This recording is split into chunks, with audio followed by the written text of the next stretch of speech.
the tone and kind of attitude of practice this week coming off Saturday's game? It's been great. It's been high energy, high competition. It's been intense, and we've been getting after it, and it's been fun. Obviously, film's not the most fun thing to watch, but it's been great to learn from, and I think it's really just kind of reamped and rejuiced us for this coming stretch. What's the hardest thing to watch on film when you look back at that game? What's the one thing that you don't like seeing? Just getting your butt kicked. I mean, that's plain and simple what happened, so it's never fun to watch. What have you guys learned from that game? I think it was just a great lesson that translates to the tournament. Is if you're not the hardest playing team and you don't give your all 100%, anyone can beat you on any given night. Did you feel like the energy was off going into that game or anything, or? They just wanted it more than we did, and it showed in how they played and how we played, and it's unacceptable. So. Did things change with it now being postseason, either in practice or approach, mentality, any of that stuff, or is it business as usual? It's business as usual. We treat every day pretty intense and like a playoff day, so nothing too out of the ordinary for us. What have you learned the most over the years over this long layoff that you guys have in between games in terms of what practice should be looking like right now? I would just say it's important when you're fortunate to get stretches like this to take care of yourself. I think, the season's it's a grind. It's gruesome, and you don't get a lot of time to, recover, relax, and really get your body back right, and kind of take away some of those bruises and kinks you might have. So it's been a great time to get better for each person individually and us as a team and work on things, and also just kind of get our legs back under. So it's been a great time, and just spreading that message across too it's been a lot of help for everyone. How do you kind of approach film and preparing for an opponent that I think you guys could face one of 4 teams? So are you guys looking at all 4 teams, or do you kind of wait for a few of those games to finish to start kind of narrowing it down? Yeah, you got to prepare for everyone. You never know. So a lot of possibilities and variables. And there's sort of that sports cliche, so you learn more from a loss than a win. Does that still ring true, in terms of this situation here? Yeah, obviously. But also it depends on how you want to take the loss. You can lose and that be it, or you can take a loss, be a man, own it, and work and keep continuing to get better. And we're definitely getting better from it, and we're definitely took it as a lesson. So it helped us for sure.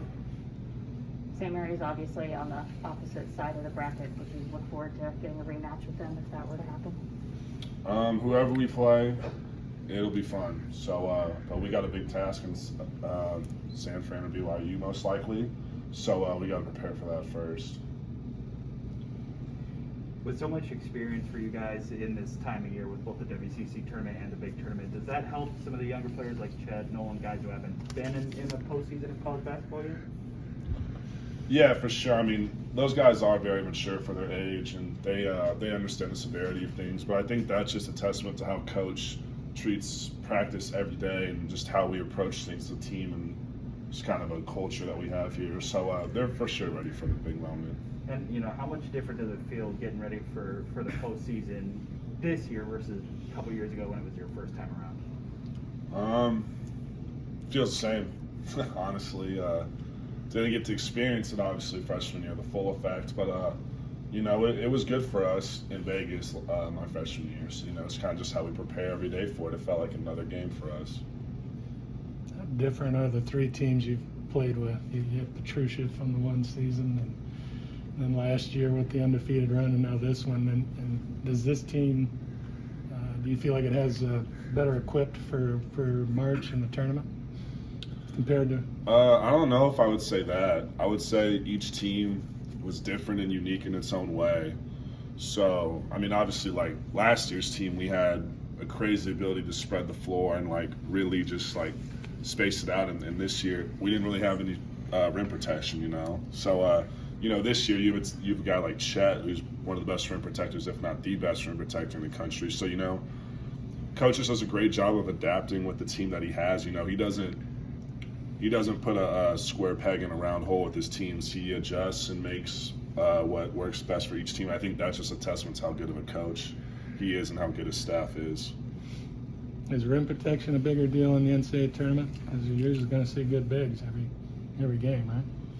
Obviously, it's nice to have someone that can alter a bunch of shots, and I wonder how many shots that he doesn't get credit for that he alters, because he is such a presence down there, and it helps our defense a lot, when covering up mistakes or just, when we have a breakdown defensively, he's always there to, kind of clean it up and take care of it. So, yeah, it's definitely huge.